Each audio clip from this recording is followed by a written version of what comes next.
So, magandang buhay mga guys. Kung magkikita po kayo ng ganitong kulay sa isang quarter dollars na pure silver siya, ang hinahanap at binibili natin ito na nagkakahalaga ng 1,000 ay ang sampol na makikita ninyo gaya nito. Isang year 1968. Ayan.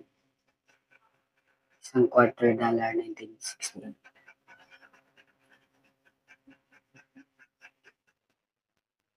Yung sa likod nito ay Aquila.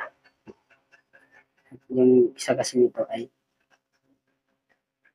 isang commemorative Washington EU circulated o uncirculated coin. So, bali ito yung hanap natin. Quarter dollar 1968. Kaya ang age niya ay purong silver. Hindi nga yan hawak natin na may brown, ready siya sa gilid.